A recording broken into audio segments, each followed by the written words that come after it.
Good afternoon, everyone. My name is Lieutenant Adam Reed. I'm the Director of the Communications Office with the Pennsylvania State Police. Thank you for joining us here.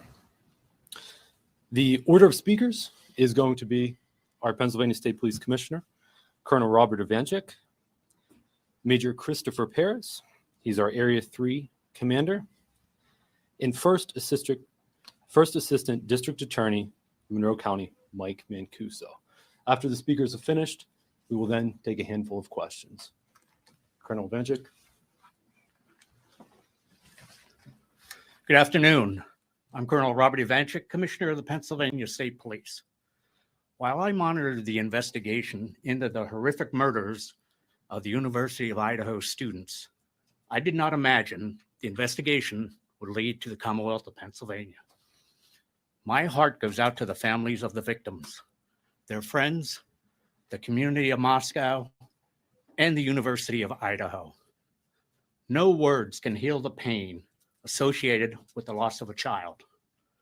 Their young lives were ended far too soon. In law enforcement, we understand the best thing we can do for victims and their families is to follow every lead, collect every piece of evidence, and bring those responsible to justice. I am proud of the members of the Pennsylvania State Police who were able to help in this investigation. The cooperative relationship between our local, state, and federal partners stands the test of time. The officers, troopers, and federal agents work together tirelessly, putting in long, difficult hours. Communication and cooperation are imperative to success and to ensure the integrity of the case remains maintained. The culmination of that cooperation ultimately led to take the suspect into custody and afforded the families some sense of peace they deserve. I want to thank the Moscow Police Department, the Idaho State Police, and our partners in the Federal Bureau of Investigation for their support, assistance, and coordination. I also want to recognize the Monroe County District Attorney's Office. And finally, I need to acknowledge the members of the Pennsylvania State Police, specifically members of Troop N, our Bureau of Criminal Investigation, and our Bureau of Emergency and Special Operations, who assisted in safely taking the suspect into custody in the early morning hours of December 30th. As previously indicated by Chief James Fry of the Moscow Police Department, specific details regarding this investigation cannot be released until the suspect is extradited to Idaho and presented with the probable cause affidavit. At this time, I will turn the microphone over to Major Christopher Paris, Commander of Area 3, who was involved in the coordinated efforts to take the suspect into custody. Thank you, Colonel. Area 3 comprises troops F, P, N, and R, and is made up of 1,000 approximately of the women and men, civilian and enlisted, in the northeastern part of Pennsylvania. I'd like to introduce to my left Captain Norm Kramer, who's the commander of Troop N Hazleton, which is comprised of Carbon, Monroe, Columbia, and parts of Luzerne counties.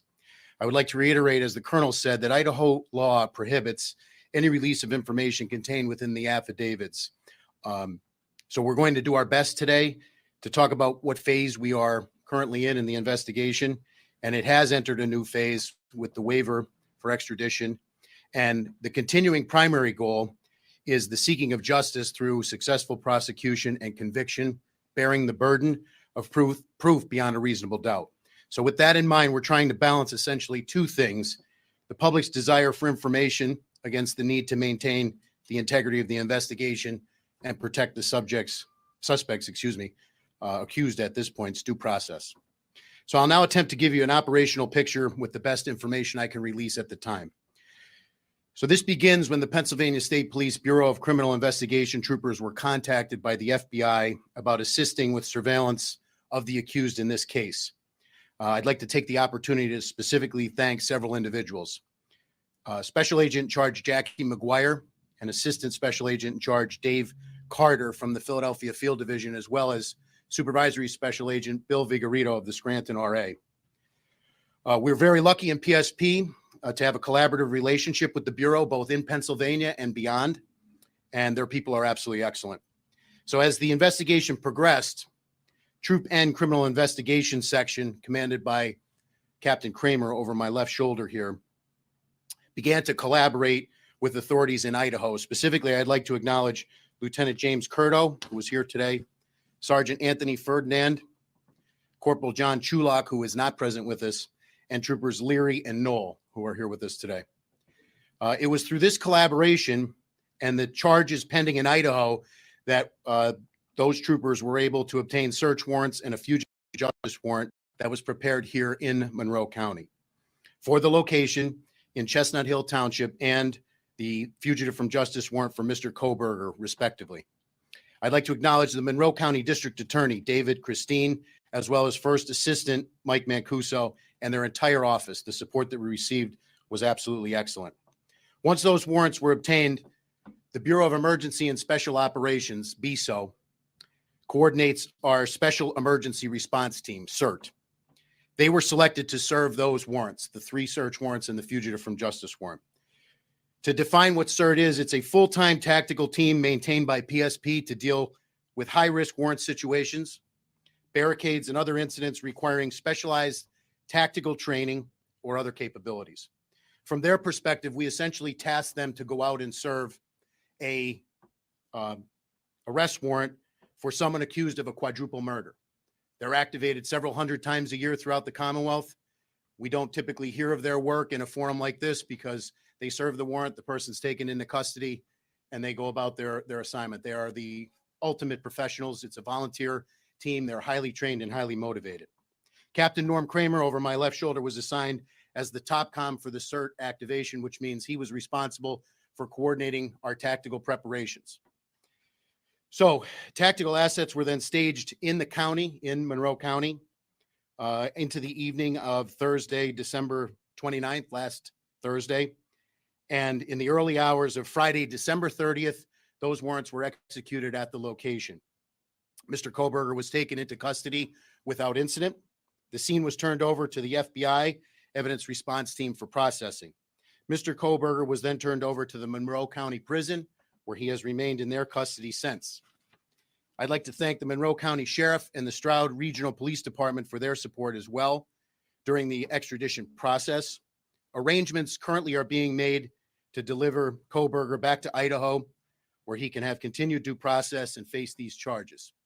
So it's with that, I will turn it over to First Assistant Mike Mancuso. Thank you, Major. Good afternoon, everybody. I'm Mike Mancuso with the DA's office, the First Assistant District Attorney. I want to give my condolences to the families of the victims out in Idaho for their loss. It's my sincere hope that this marks a clear step in the right direction of effectuating justice for those folks. My office's role was relatively recent. We weren't advised of the presence of the defendant in our county until only a couple days before the apprehension of the defendant. But when we were told, we came together and worked very closely with Captain Kramer, who did an excellent job in almost like a clockwork operation. Part of my duties were to ensure that 3 separate search warrants were issued. Those affidavits attached to those search warrants are still under seal, so I can't discuss their contents with you. But one was for the person of Mr. Kohberger, collecting DNA and photographs, that sort of thing. One was for the white Elantra vehicle, which I understand has been seized and is being processed. And one was for the address, the residence itself that he was living in with his family. I was at the scene, and I have to say that Major Paris and Captain Norm Kramer did an outstanding job in coordinating the efforts, not only of the numerous Pennsylvania State police troopers there, but officers from other jurisdictions and disciplines within those jurisdictions to make this a very smooth, highly competent professional operation. It is a quirk, apparently. It's not in the norm of the states I'm familiar with that Idaho does not release their probable cause affidavit in support of their arrest warrant until after their defendant is brought or returned to that state. But having read those documents and the sealed affidavits of probable cause, I definitely believe that one of the main reasons the defendant chose to waive extradition and hurry his return back to Idaho was the need to know what was in those documents. So that's a significant development. Beyond that, looking at the scope of the situation and the ties this defendant has to my county, I would hold our office at the disposal of the Idaho authorities to help facilitate a complete background investigation into the defendant, both activities prior to the murders occurring within the Commonwealth of Pennsylvania and his activities after the murders in Pennsylvania. So we stand ready to assist with that effort on an ongoing basis. Thank you.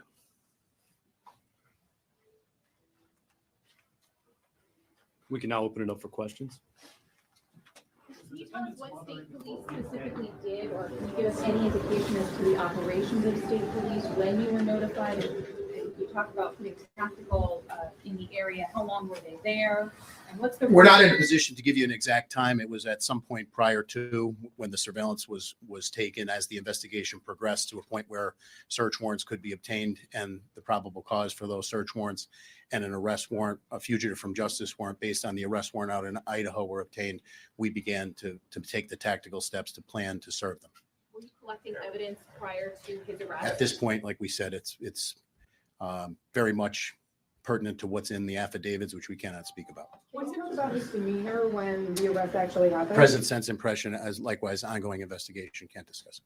How, Rob, 69 News, how is Kohberger being transported back to Idaho? Those arrangements are being discussed right now, as well as the logistics. The court order says, those of you who heard it today, it's within the next 10 days. So we're currently working on that in coordination with authorities out in Idaho.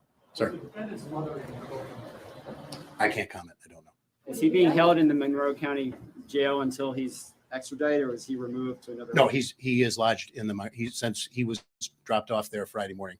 He's resided in Monroe County Prison. Still, until he's Correct, yes. extradited, he'll be there. Are the marshals moving him, or which group? At this point, that's still being coordinated between the state police and the authorities out there. We don't know. Will the affidavit be unsealed when he arrives in Idaho? I don't want to speak out of my lane. When I watched the press conference on Friday at 1 p.m. Pacific time, I was alerted to the fact that according to Idaho state law, that the affidavits have to be served to him once he's extradited back before they could be unsealed. Did he say that anyone else been arrested? Ongoing investigation. Has the motive been determined? I can't comment on that either. I apologize. Who transports him, sir? Does Pennsylvania State Police, the Monroe County Sheriff's Department? He's presently back. He was transported from the courthouse by Monroe County Sheriff, and the logistics of who's going to transport him out to Idaho are still being discussed. We don't know. Yeah. Can you confirm the time of his arrest and how much law enforcement presence there actually was? I would say it was in the early morning hours of Friday, December 30th. Tactical assets on scene were probably in the neighborhood of 50. Were you afraid he was going to get tipped off before you got him? I would say overall about this entire operation, and the credit goes, this is a part that the state police played humbly. You look at Moscow Police Department, 38 sworn, 19,000 leads, the video evidence that they had to develop in order to put that out, all public source information. But when you talk about the service of a high-risk warrant for someone who's committed or alleged to have committed 4 homicides, there's nothing routine about that. And all of those tactical steps that were taken were in conjunction with the best efforts of the authorities, local, state, and federal, both in Idaho and here, to ensure that we could do it safely and to ensure that we could get him into custody and that those service or the search warrants could occur.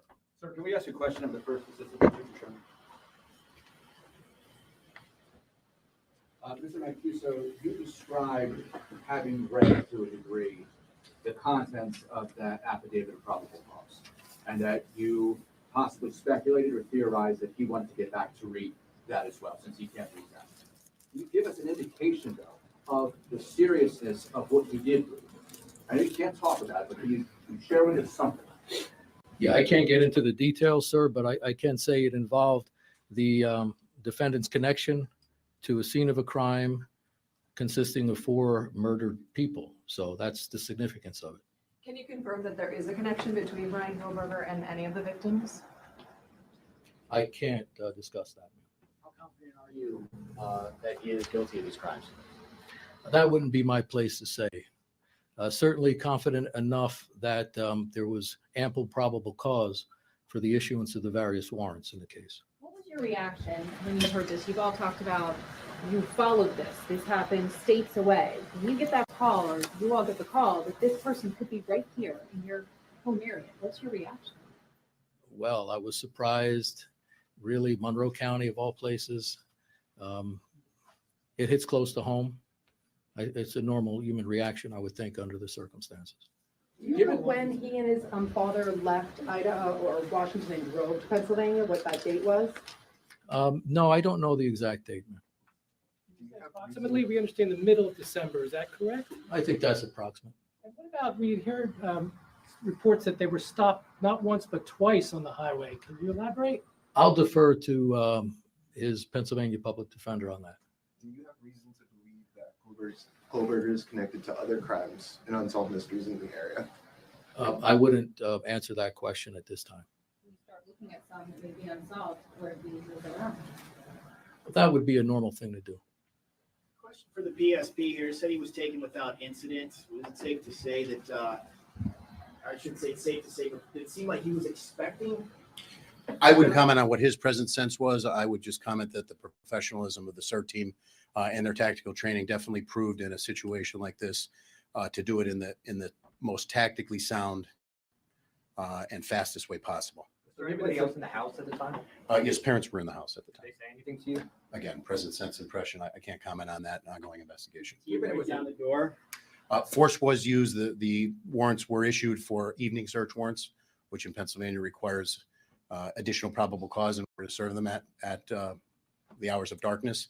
I would defer to the first assistant to talk about the legal burden that you bear in order to obtain those. But from a tactical standpoint, based upon all of the briefings that we had developed and all of the intelligence we had developed, we thought that was the best time to serve it. And what tipped off that Pennsylvania was involved with this?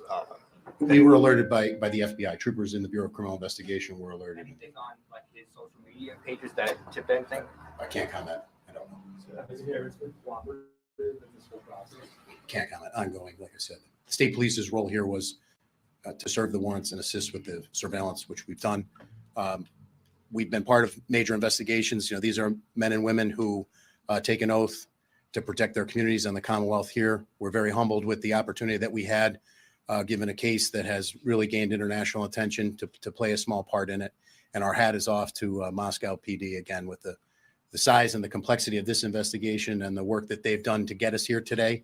And this is only the beginning of the next step. If it's determined that anyone here in Pennsylvania either helped to conceal or dispose of any evidence, then you would be a part of this case, or would it go to... I would say that we would pledge whatever support we can for ongoing investigations with the Idaho authorities here in Pennsylvania. Absolutely. We would help them in any way we could. Were there any weapons found in the home? I don't want to get into what was actually seized in the house pursuant to the evidentiary nature of it. Can you give any insight into why you all decided to go in overnight to make the arrest? Those are tactical decisions in terms of base surveillance. I don't want to give out too many tactical factors that go into that situation, but obviously surveillance was conducted and we wanted to go in at a time when we thought it would be the safest for everybody, safest for anybody else in the house, safest for Mr. Kohberger, and safest for our people. There was an interesting question asked earlier about the care that needed to be taken to not tip the suspect off. Could you describe how long that lid had to be on things and how many people were involved in it? Like how many people knew and for how long? So I would say, I would answer the question this way. I don't want to get into a timeline in terms of when we were notified by the FBI and when the surveillance began. Obviously, we know on Thursday night into Friday morning is when the warrants were served. I would say, as a credit to the professionals, both standing behind me and others not here, many others not here, the information was held very close.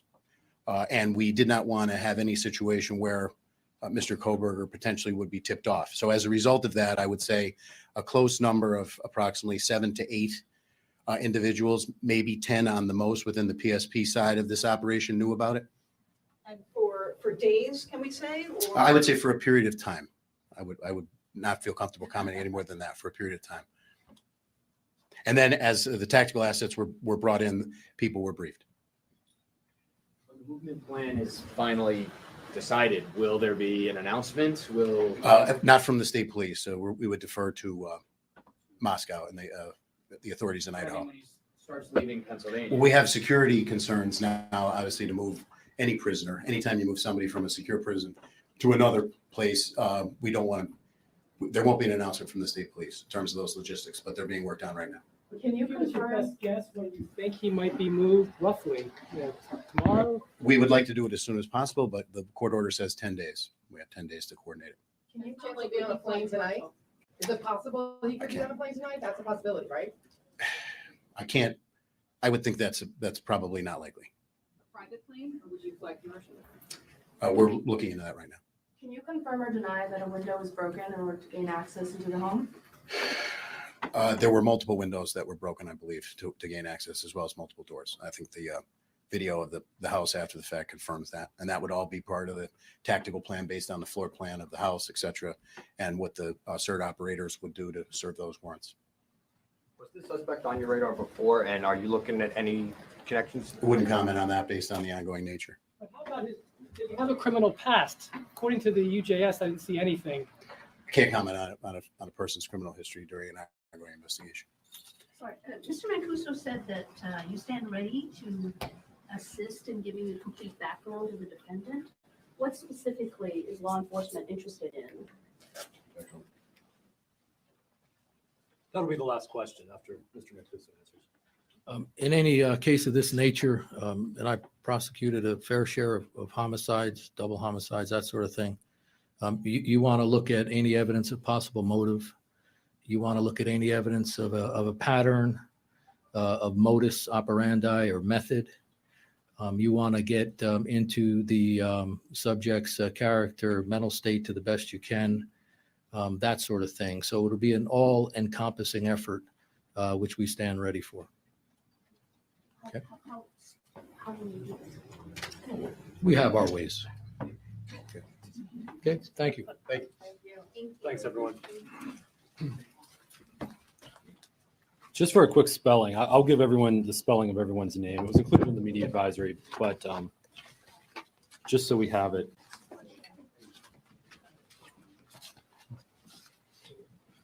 So Colonel's last name is Ivanchik, Evanchik. First name is Robert. Major Paris, his last name is spelled just like the city, Paris. First name Christopher. And the first assistant district attorney's last name is spelled Mancuso. So, CERT, Special Emergency Response Team. CERT. Thanks, everyone.